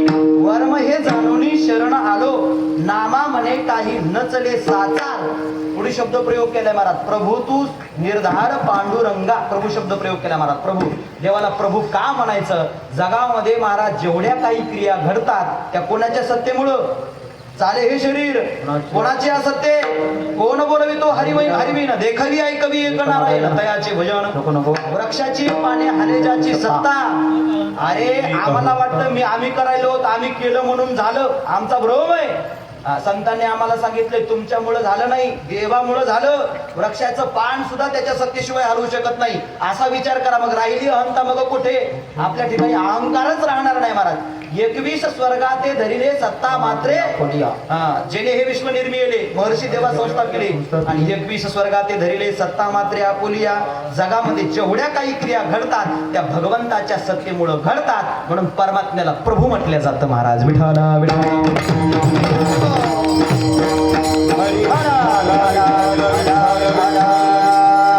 आता जरा लक्षपूर्वक ऐका महाराज, तुमच्या लागी आहे. एवढा सत्ताधीश असणारा परमात्मा महाराज, पण तो कधी कधी काय करतो, त्याची सत्ता तो आपल्या भक्ताला प्रदान करत असतो. त्याची सत्ता तुम्हा आम्हाला प्रदान करतो. कशा पद्धतीनं? त्याच्याकरता एक दृष्टांत सांगतो महाराज. त्याच्याकरता एक दृष्टांत सांगतो. जिल्हाधिकारी आहे आणि जिल्हाधिकारी रविवारचा दिवस आहे. रविवारचा दिवस असल्या कारण सुट्टी आहे आणि सुट्टी असल्यामुळं घरी आहे. घरी असल्याच्या नंतर महाराज जिल्हाधिकाऱ्याच्या पत्नीनं बघितलं आज मालकाला काही काम नाही. मालक रिकामा दिसला की महिला मंडळी लगेच त्यांना काहीतरी काम सांगतात. रिकामं बसू देत, तुमचं काय ना आमचं काय ते सारखं आहे. रात्री कितीही कीर्तन उशिराही हो द्या, सकाळी उठल्याबरोबर आम्हाला सुद्धा काम सांगायला आहेच. आम्हाला सुद्धा ऐकावंच लागतं. नाही ऐकलं तर काही खरं नाही. विठ्ठल विठ्ठल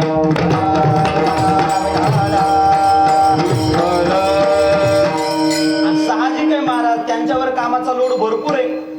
सकाळपासून रात्रीपर्यंत जास्त कामं त्यांनाच आहेत, पुरुषांना जास्त कामं नाहीत. मग त्यांनी जर एखादं काम जर सांगितलं त्यात काय वावू आहे महाराज? ऐकलंच पाहिजे.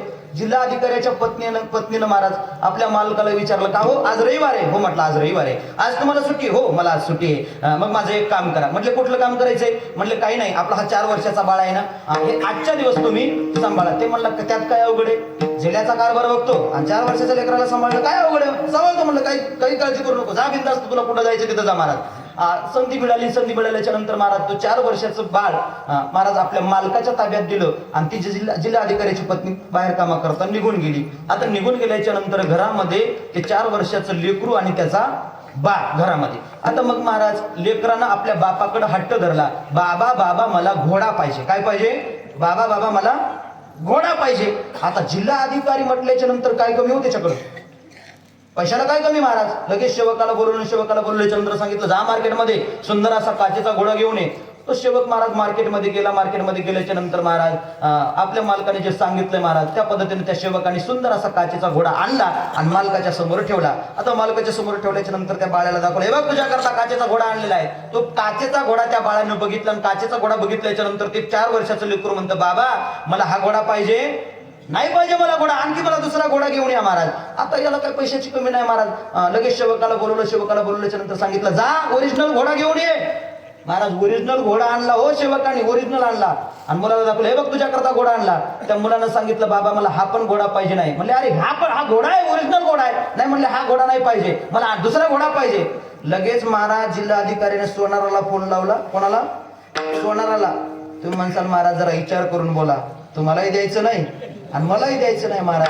1.5 लाखावर जाईल नाही तर 2 लाखावर जाईल, काय फरक पडणार आहे आपल्याला? काही फरक पडणार नाही महाराज. अवघड होत चाललंय महाराज सोन्याचं. लग्न कार्य करायचं सुद्धा अवघड होत चाललंय. जिल्हा अधिकारी हो 2 नंबरचा पैसा आहे. एकूण काही येणारा तिकून काही येणारा, कष्टाचं थोडंच आहे, काय कमी त्या पैशाला महाराज. माझा तर एक असं सरळ म्हणणं आहे, जेवढे उच्च शिक्षित आणि उच्च पदावर आहेत ना त्यांच्यासारखे बेकार या जगामध्ये दुसरं कोणी नाही. विठाला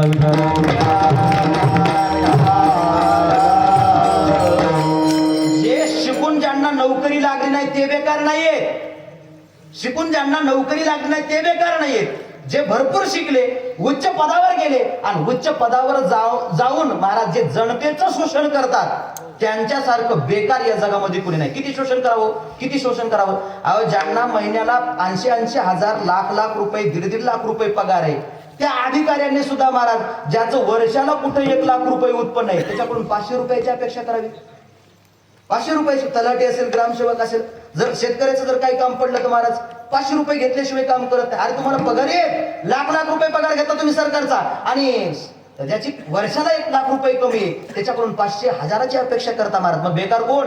कोण बेकार महाराज? जे उच्च पदावर आहेत आणि जे जनतेचं शोषण करतात त्यांच्यासारखं बेकार या जगामध्ये कोणीच नाही. विठाला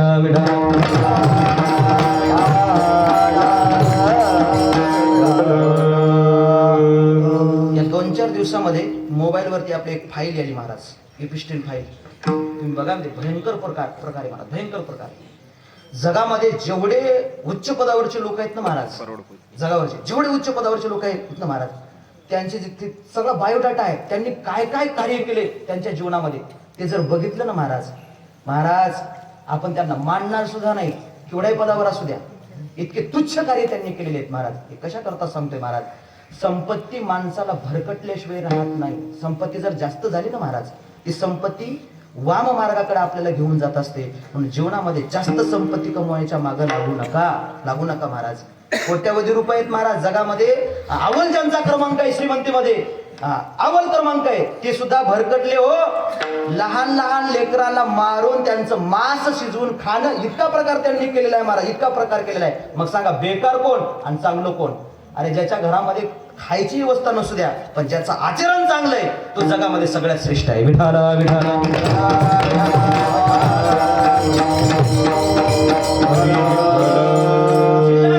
जिल्हाधिकारी असल्याच्या नंतर महाराज त्यानं सोनाराला फोन लावल्याच्या नंतर सोनारानं महाराज एका किलोचा तो सोन्याचा घोडा बनवल्याच्या नंतर सेवक गेला, सेवकाने तो घोडा आणला, मुलाच्या समोर ठेवल्याच्या नंतर बाळाला दाखवला. अरे बघ, घोडा आणलाय तुझ्याकरता, सोन्याचा घोडा आणलाय. ते लेकरू म्हणलं बाबा मला हा पण घोडा पाहिजे नाही. अरे कुठला घोडा पाहिजे? तुझ्याकरता ओरिजिनल घोडा आणला, तुझ्याकरता काचेचा घोडा आणला, तोही तुला पसंत आला नाही. तुझ्याकरता सोन्याचा घोडा आणला, तोही तुला पसंत नाही. म्हणले बाबा मला हा कुठलाच घोडा पाहिजे नाही, मला तुम्ही घोडा व्हा. म्हणलं काही हरकत नाही. अरे अगोदर सांगायचं ना मला घोडा होण्याकरता, मी घोडा झाला असतो ना महाराज. मुलानं विनंती केल्याच्या नंतर महाराज मुलाकरता बाप घोडा झाला. वाकला हो, हात खाली टेकवले, गुडघे खाली टेकवले. ते मुलगा पाठीवर बसलं, रिकाम्या हातानं बसलं नाही, हातामध्ये काटूक घेतलं महाराज, छडी घेतली आणि बापाला मारत संपूर्ण घरामध्ये फिरवलं. कोणी? 4 वर्षाच्या लेकरानं. कोणाला फिरवलं? जिल्हाधिकाऱ्याला. कशा करता सांगतोय महाराज, भगवंत सुद्धा त्याच्याकडची सत्ता आम्हाला देत असतो, त्याच्याकडची सत्ता आम्हाला प्रदान करत असतो. परमात्मा सुद्धा आमच्या करता लहान होतो आणि त्याची सत्ता आम्हाला प्रदान करत असतो. पण लक्षात ठेवा, ज्या वेळेला आम्हाला त्या सत्तेचा माग चढतो ना महाराज, आम्ही ज्या वेळेला त्या सत्तेचा दुरुपयोग करतो ना महाराज, त्याच वेळेला तो परमात्मा महाराज दिलेली सत्ता काढून सुद्धा घेत असतो. कशा पद्धतीनं? पुढचा दृष्टांत आहे का महाराज. आता रविवारचा दिवस संपला, सोमवारचा दिवस उजाडल्याच्या नंतर महाराज त्या 4 वर्षाच्या लेकराला जरा कालचा अनुभव बरा वाटला, बापासोबतचा कालचा दिवसभरचा अनुभव त्याला चांगला वाटला. त्यानं विचार केला आजही जर आपण आपल्या बाबासोबत गेलो तर महाराज आजही आपल्या मनाप्रमाणे आपल्याला सगळ्या गोष्टी प्राप्त होणार. म्हणून महाराज त्या 4 वर्षाच्या लेकरानं आपल्या जिल्हाधिकाऱ्याकडे, आपल्या बापाकडे हात धरला. बाबा मला पण तुमच्या बरोबर यायचे. आता लेकराचा हट्ट म्हटल्याच्या नंतर महाराज सेवकाला विनंती केली, बसव त्याला गाडीमध्ये बसवलं महाराज 4 वर्षाच्या लेकराला गाडीमध्ये. आणि गाडीमध्ये बसवल्याच्या नंतर महाराज जिल्हाधिकारी जिल्ह्याच्या ठिकाणी आले. जिल्ह्याच्या ठिकाणी आल्याच्या नंतर नेमकी महाराज त्या दिवशी जिल्हा नियोजनाची बैठक आहे. सगळे आमदार असतील, खासदार असेल, सगळे काही कर्मचारी वर्ग आहेत, ते सगळे जण त्या ठिकाणी जिल्ह्याच्या ठिकाणी उपस्थित आहे. आणि मीटिंग चालू आहे, सभा चालू आहे. आणि सभा चालू असताना त्या 4 वर्षाच्या लेकराला तलप आली. आणि तलप आल्याच्या नंतर ते 4 वर्षाचं लेकरू आपल्या बाबाला म्हणायला लागलं, बाबा घोडा व्हा. का म्हणायला लागलं? बाबा घोडा व्हा. कुठं म्हणायला लागलं? सभेमध्ये, भर सभेमध्ये म्हटल्याच्या नंतर महाराज बापाला राग आल्याच्या नंतर बापानं त्याच वेळेला मुलाच्या कानसुलात लगवली महाराजांनी. कानसुलात लगवल्याच्या नंतर सेवकाला सांगितलं आत्ताच्या आता याला गाडीमध्ये बसव आणि घरी नेऊन सोड. महाराज कशा करता सांगतोय, परमात्मा सत्ता देतोही आणि परमात्मा सत्ता काढूनही घेत असतो महाराज. विठाला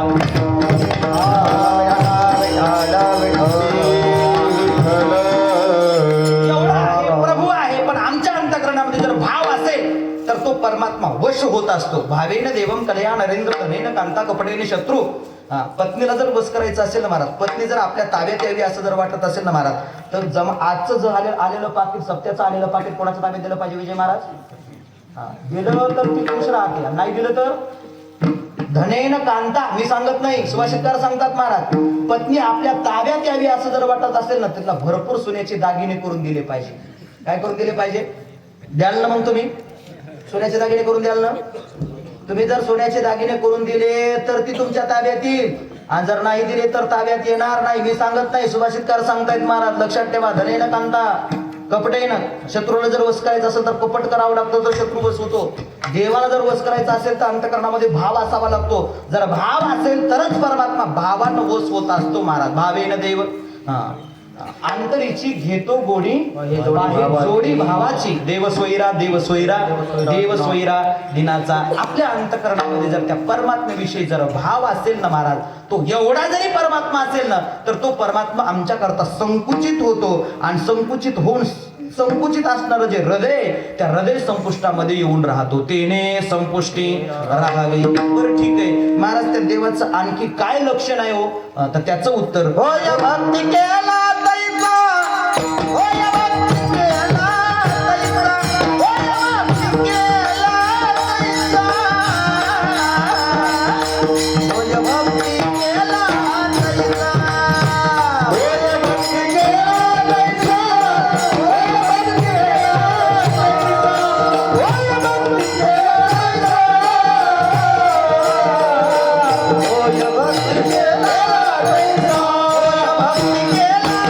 होय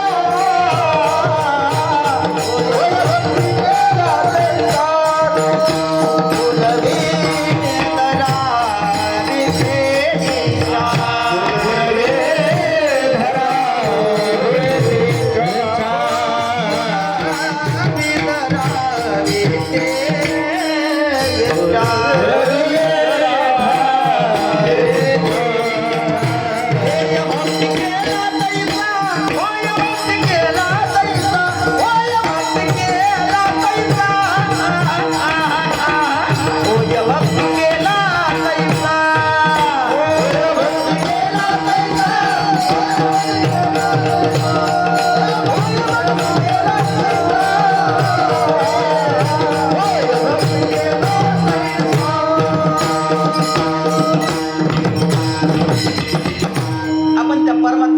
भक्ती करू तो परमात्मा आमच्या करता तसा होत असतो. कोणाकरता कसा झाला तर चोखोबराया करता दाईन झाला महाराज. कारण चोखोबरायाची भक्ती त्या पद्धतीची होती महाराज. गोरोबा काका करता परमात्मा कुंभार झाला. गोरोबा काकाची त्या पद्धतीची भक्ती होती महाराज, म्हणून परमात्मा त्यांच्या करता कुंभार झाला. सावता महाराजा करता परमात्मा माळी झाला, कारण सावता महाराजांनी त्या प्रकारची परमात्म्याची भक्ती केली महाराज. मोठे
त्यांचे बाळ भक्तांच्या अंतःकरणामध्ये जसा भाव असेल त्याप्रमाणे परमात्मा झाला. भावार्थाचं बोल मागे आपला भावाचा विषय होऊन गेला महाराज. होय भक्ती केला तैसा पूर्वे धरावे ती इच्छा. आपण त्याची जशी भक्ती करू त्या पद्धतीनं परमात्मा होत असतो. बरं ठीक आहे, भक्ती म्हणजे काय हो? भक्ती म्हणजे काय? आम्हाला भक्ती कळाली पाहिजे. तर भक्तीचा सरळ सरळ अर्थ असा आहे, संसारावर आम्ही जेवढं प्रेम करतो तेवढंच प्रेम आम्ही देवावर केलं पाहिजे. कोणावर केलं पाहिजे? संसारावरचं प्रेम काढायचं आणि ते प्रेम कुठं लावायचं? देवावर लावायचे. हेची थोर भक्ती आवडते देवा आणि संकल्पावी माया. संसारावरचं प्रेम काढावं लागतं आणि ते प्रेम देवावर लावावं लागतं महाराज. आम्ही संसारावर जर प्रेम करत असतील आणि जर भक्ती करत असतील तर त्याला भक्ती म्हणत नाही, भक्तीच्या क्रिया म्हणतात. काय म्हणतात? भक्तीच्या क्रिया. कारण एका ठिकाणी असं वाक्य आहे महाराज, प्रेम जर संसारावर असेल आणि क्रिया जर भक्तीच्या असतील तर आमचे करोडो जन्म जरी गेले तरी आम्हाला परमात्म्याची भेट होणं शक्य नाही. क्रिया भक्तीच्या आहे, प्रेम कुठं आहे? संसारावर आहे. आणि करोडो जरी जन्म गेले तरी आम्हाला परमात्म्याची भेट होणार नाही. मग प्रेम कुठं असावं लागतं? देवावर असावं लागतं. देवावर जर प्रेम देवावर असेल आणि क्रिया जर भक्तीच्या असतील तर परमात्म्याची प्राप्त होईल. नाहीतर एरवी महाराज, प्रेम जर संसारावर असेल तर महाराज आम्ही कितीही भक्तीच्या क्रिया केल्या तरी आम्हाला भगवंताची प्राप्ती होणं शक्य नाही. कशा पद्धतीनं? तर पूर्वीचे कीर्तनकार दृष्टांत द्यायचे बघा. दृष्टांत काय झालं म्हटले, 31 होऊन गेला. 31 म्हणजे काय माहिती आहे? माहिती आहे का 31? हा माहित आहे? 31 म्हणजे आम्हाला मराठीत सांगा ना. 31 म्हणजे आम्हाला तिकडचं सगळं माहिती पण आमचंच आम्हाला माहित नाही. विठाला विठाला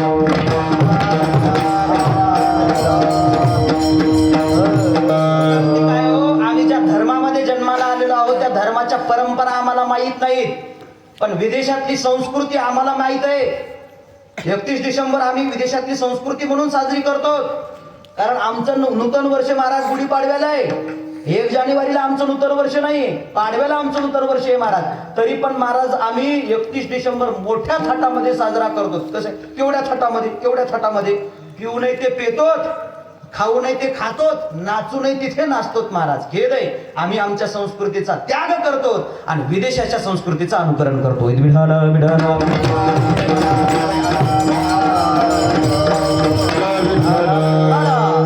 विदेशाची संस्कृती काय आणि भारतीय संस्कृती काय आहे हे महाराज त्या कालच्या फाईल मधून आपल्याला लक्षात येते. युपेस्टिन फाईल मध्ये त्याच्यामधून आपल्याला लक्षात येते विदेशाची संस्कृती काय आहे.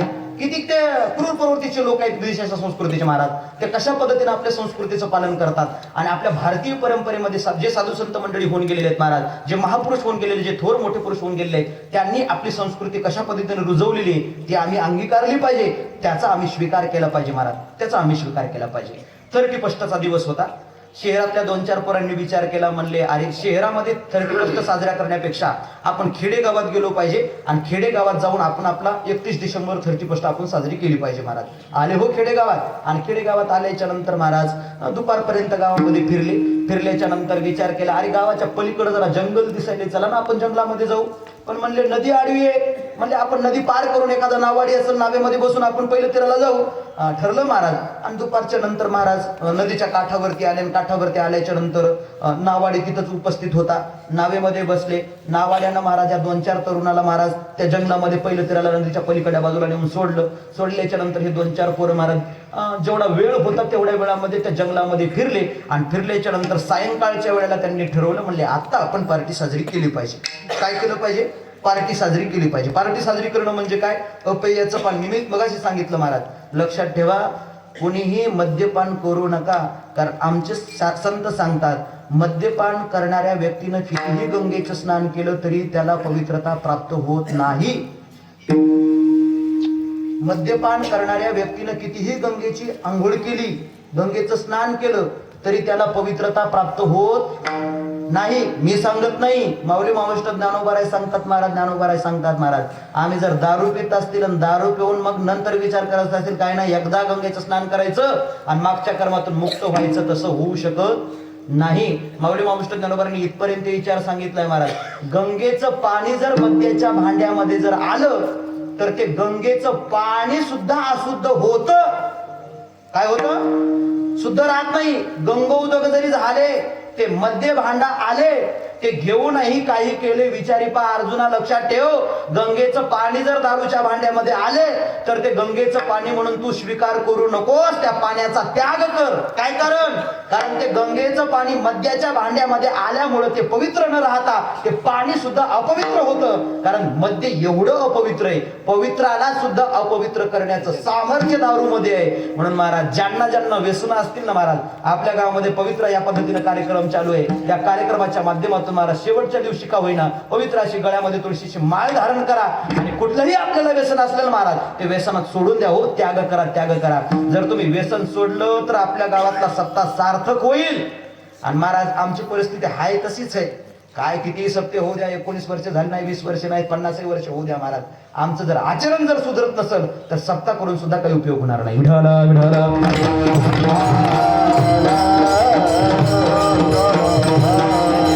मला सांगा, दारूच्या भांड्यामध्ये जर गंगेचं पाणी आल्याच्या नंतर ते जर अपवित्र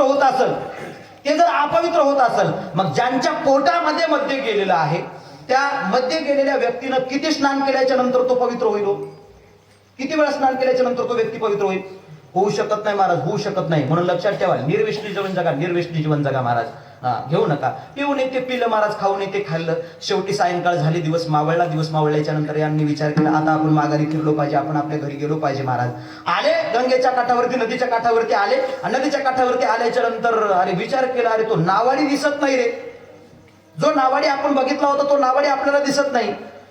त्यातला एक जण म्हणला, अरे नावाड्याची काय गरज आहे, आपणच नाव बोलवू आणि नाव बोलवून आपण पहिलं तीराला आपण स्वतःहून जाऊ. काय गरज आहे नावाड्याची महाराज?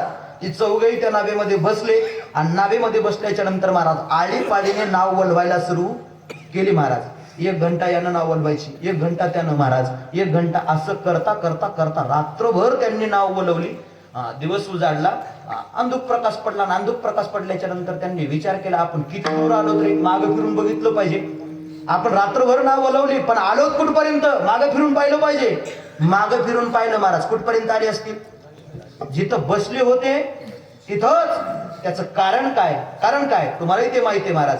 कारण त्यांनी त्या नावेची दोरी सोडली नव्हती महाराज. हे कशा करता सांगतोय, जोपर्यंत आपण प्रेमसूत्र दोरी संसाराची सोडत नाही, तोपर्यंत आपण कितीही भक्तीच्या क्रिया केल्या तरी आम्हाला भगवंताची प्राप्ती होणं शक्य नाही. विठाला विठाला.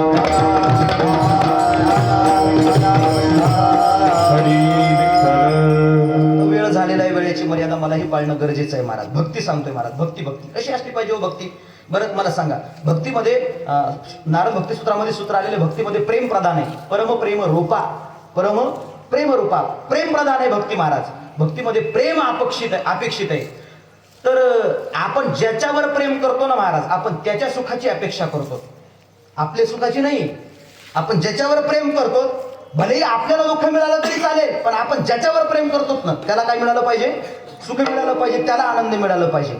आता मला सांगा, आम्ही देवाची भक्ती करतो हे आमच्या सुखा करता का देवाच्या सुखा करतो? कोणाच्या सुखा करता? आमची भक्ती कोणाच्या सुखा करता? आम्ही देवाकडे जातो कशा करता? देवा मला सुखी ठेव. आमच्या सुखा करता आमची भक्ती, देवाच्या सुखा करता नाही महाराज.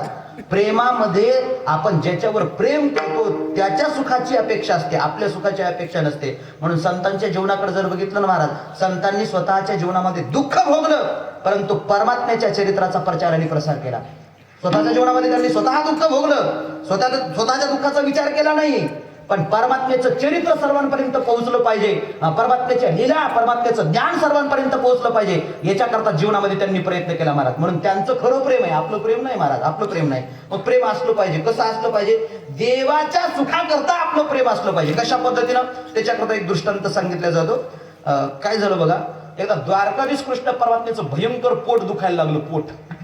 परमात्म्याला ते पोट दुखायले महाराज, सहन होईना, काय करावं? म्हणून परमात्मा जमिनीवर असे लोळायला लागले. रुक्मिणी आईसाहेबांनी ते दृश्य बघितल्याच्या नंतर भगवंताकडे आल्याच्या नंतर विचारलं, काय झालं देवा? द्वारकाधीश कृष्ण परमात्म्याने सांगितलं, रुक्मिणी माझं भयंकर पोट दुखतंय. म्हणले वैद्याला बोलून आणते. देवानं सांगितलं वैद्याची गरज नाही. म्हणले काय उपाय केला पाहिजे? म्हणले काही नाही, माझ्या भक्ताने जर त्याच्या चरणाखालची जर माती मला सेवन करण्याकरता जर दिली तर माझं ताबडतोब पोट दुखायचं थांबणार. तू काय कर, तू माझी भक्त आहेस ना, माझी भक्ती करतेस ना, मग काय कर, तुझ्या पायाखालची थोडीशी माती मला सेवन करण्याकरता दे. तू जर माती सेवन करण्याकरता दिली तर माझं पोट दुखायचं राहणार. रुक्मिणी साहेब म्हणले, देवा तुम्हाला काही वेळ लागलाय का? मी पतिव्रता आहे आणि पतिव्रता स्त्रीनं आपल्या पायाखालची माती मालकाला सेवन करण्याकरता देऊ नये. आणि जर तिनं जर आपल्या पायाखालची माती जर मालकाला सेवन करण्याकरता दिली तर त्या तिचं पातिव्रत्य सार्थक ठरत नाही, पातिव्रत्य भंग पावतं, पातिव्रत्य पूर्ण होत नाही. मग काय करावं म्हणले, आणखी पत्नी आहेत त्यांच्याकडे जा. 16,108 पत्नी होत्या महाराज. रुक्मिणी आई साहेब प्रत्येकीकडे गेली पण कोणी सुद्धा आपल्या पायाखालची माती दिली नाही. शेवटी देवर्षी नारायण नारायण नारायण भजन करत करत द्वारकेला आले आणि द्वारकेला आल्याच्या नंतर महाराज देवाची ती अवस्था बघितली, अवस्था बघितल्याच्या नंतर महाराज देवर्षी नारदाने विचारलं, काय झालं देवा? भगवंताने सांगितलं, देवर्षी माझं भयंकर पोट दुखतंय हो. मग काही उपाय केला पाहिजे देवा? म्हणले, उपाय आहे पण कोणी आणून द्यायलाच तयार नाही. म्हणले, काय काय केलं पाहिजे उपाय? काही नाही देवर्षी, तुम्ही माझी भक्ती करताना. हो देवा, मी तुमचा भक्त आहे, मी भक्ती करतो तुमची. मग काही नाही, तुमच्या पायाखालची थोडीशी माती मला द्या. तुम्ही जर तुमच्या पायाखालची माती जर मला सेवन करण्याकरता दिली तर माझं पोट दुखायचं थांबणार. देवर्षी नारद म्हणले, देवा काही वेळ लागले का? मी तुमची भक्ती करतोय आणि मी जर माझ्या पायाखालची माती सेवन करण्याकरता जर तुम्हाला दिली तर मला नरकात जावं लागेल, नरक भोगावं लागेल. नरक देवा, मी माझ्या पायाखालची माती देणार नाही. आता कोण देणार हो? स्वतःच्या पत्नी द्यायला तयार नाही. देवर्षी नारद आपल्या पायाखालची माती द्यायला तयार नाही. मग कोण देणार? देवर्षी नारदांनी विचारलं, मग अशी परिस्थिती देवा कोण माती देणार तुमच्याकरता? भगवंतानं सांगितलं, जा गोकुळामध्ये माझ्या गोपिका आहेत, त्या गोपिकांना सांग परमात्म्याची अशा प्रकारची अवस्था आहे. जर तू ही अवस्था सांगितली आणि उपाय जर सांगितला तर माझ्या गोपिका माझ्याकरता माती देतील. महाराज देवर्षी नारद परमात्म्याचं चिंतन करत करत गोकुळापर्यंत आले आणि गोकुळात आल्याच्या नंतर महाराज गवळणीची आणि देवर्षी नारदाची भेट झाली. भेट झाल्याच्या नंतर महाराज देवर्षी नारदाचा चेहरा पडलेला गोपिकांनी विचारलं, काय झालं देवर्षी? काय झाल्याचे म्हटल्याच्या नंतर देवर्षी नारदाने सांगितलंय, बघा द्वारकाधीश कृष्ण परमात्म्याचं भयंकर पोट दुखतंय. मग काय उपाय? म्हणले, उपाय करता चालू आहे. मग काय उपाय आहे सांगा? काही नाही, तुमच्या पायाखालची थोडीशी माती जर तुम्ही परमात्म्याला सेवन करण्याकरता दिली तर परमात्म्याचं पोट दुखायचं थांबणार. गोपिकांनी कुठलाच विचार केला नाही महाराज. ताबडतोब आपल्या पायाखालची माती घेतली आणि देवर्षी नारदाच्या हातामध्ये टेकवली. माती हातामध्ये पडल्याच्या नंतर देवर्षी नारद गोपिकांना म्हणतायत, गोपिकांना तुम्हाला काही वेळ लागलाय का? ही जर माती भगवंतानं जर सेवन केली तर तुम्हाला नरक भोगावं लागेल, नरक. त्या गोपिका म्हणाल्या, आमच्या पायाखालच्या मातीनं जर भगवंताचं पोट दुखायचं राहत असेल तर आम्ही करोडो जन्म नरक भोगायला तयार आहेत. आत्ताच्या आत्ता जा आणि ही माती भगवंताला द्या. गोपिकांनी स्वतःच्या दुःखाचा विचार केला नाही, परमात्म्याच्या सुखाचा विचार केला. मग जिथं आपण ज्याच्यावर प्रेम करतो त्याच्या सुखाचा आपण विचार करावा, आपण आपल्या सुखाचा अजिबात विचार करू नये. त्याला भक्ती म्हणतात. विठ्ठल विठ्ठल हरी विठ्ठल. आपण त्याची भक्ती जशी करू तसं तो परमात्मा होत असतो. आपल्या अंतःकरणामध्ये जी जी इच्छा निर्माण होईल तो परमात्मा ती ती इच्छा पूर्ण करत असतो. पूर्वी धरावी ती इच्छा. तिसऱ्या चरणामध्ये जगद्गुरु तुकोबाराय सांगतात, परमात्मा जर विचार केला तर दानशूर आहे. त्या जगामध्ये जेवढ्या काही वस्तू त्या आहेत ना मला, त्या परमात्म्यानंच दिलेल्या आहेत. हे शरीर सुद्धा परमात्म्यानं दिलेलं आहे. प्रत्येक वस्तू जगाच्या मालकानं आम्हाला दिलेली आहे. तो दानशूर परमात्मा आहे महाराज. तो जी एक दानशूर दाता, विटेवरी ज्याचे पाऊले समान, त्याच्यासारखा दानशूर या जगामध्ये कोणी नाही. मग एवढा दानशूर असून देखील तो परमात्मा आपल्या भक्ताकडून अपेक्षा करतो. कशाची? तुळशीच्या. परमात्म्याला तुळशीचं पान अत्यंत प्रिय आहे. लक्षात ठेवा, भगवंताला पत्रम पुष्पम फलम तोयम यमे भक्त्या प्रयश्यती. गीतेच्या 9व्या अध्यायामध्ये परमात्म्यानं सांगितलंय, तुळशीचं पान मला समर्पित केलं तर मी त्यानं सुद्धा संतुष्ट होतो. आणि एखाद्याला जर तुळशीचं पान मिळत नसेल तर त्यानं फक्त लोटाभर पाणी, पाणी किती? तांब्याभर पाणी जरी त्या परमात्म्याला अर्पण केलं तर त्या पाण्यानं सुद्धा परमात्मा संतुष्ट होतो. कारण उदकाचे तव साकडे नव्हेची की, माऊली माऊष्ट ज्ञानोबारांनी वर्णन केले महाराज. एखाद्याला फळ मिळणार नाही, एखाद्याला फुल मिळणार नाही, एखाद्याला पान मिळणार नाही, पण पाणी तर सगळ्याला मिळू शकतं ना महाराज. उदकाचे तव साकडे नव्हेची की, उदक पाणी प्रत्येकाला मिळू शकतं. मग परमात्मा अपेक्षा करतो कशाची? पाण्याची अपेक्षा करतो महाराज. मागे तुळशी दळ पाणी. शेवटच्या चरणामध्ये जगद्गुरु तुकोबाराय सांगतात, आला नवरूपा, आला नवरूपा, आला नवरूपा, आला नवरूपा, आला नवरूपा, आला नवरूपा, आला नवरूपा, आला नवरूपा.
अत्यंत गोड महाराज.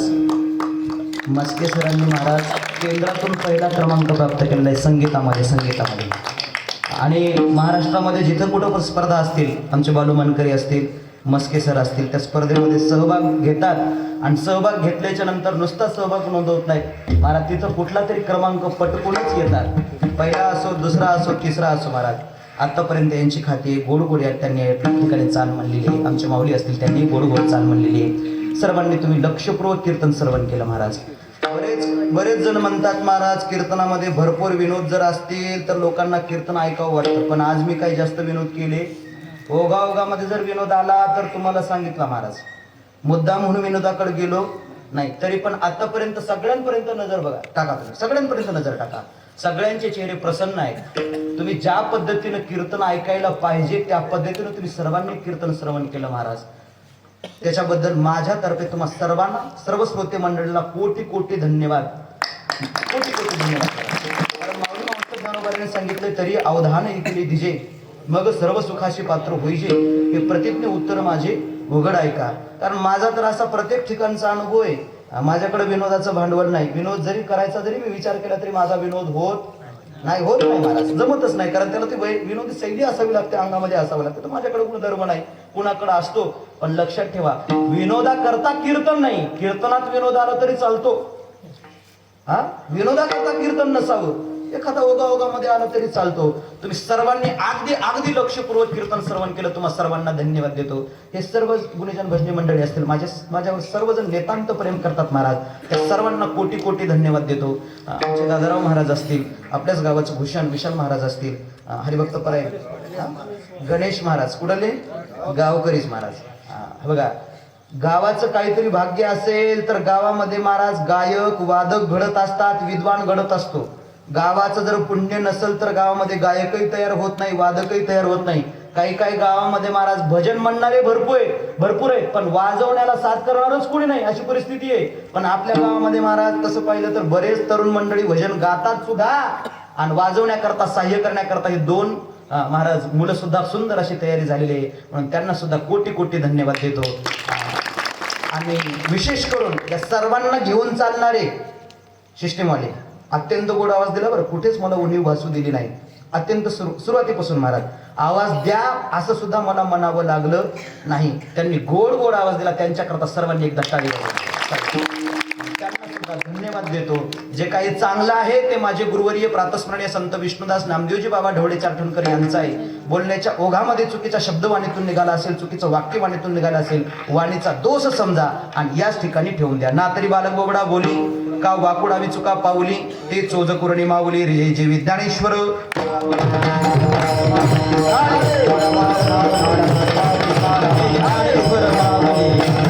जय जनार्दन माऊली